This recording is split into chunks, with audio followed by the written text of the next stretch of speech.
છે ગુજરાતની ધરતી, વતનની એ માટી છે. માતા છે ગુજરાતની ધરતી, વતનની એ માટી છે. એ માટીમાં મૂળ છે મારા, ભાષા મારી ગુજરાતી છે. ભાષા મારી ગુજરાતી છે.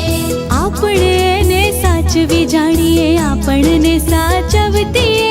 આપણે એને સાચવી જાણીએ, આપણને સાચવતીએ. ધૂળ નથી છે કુળ આપણું, ભાષા મારી ગુજરાતી છે.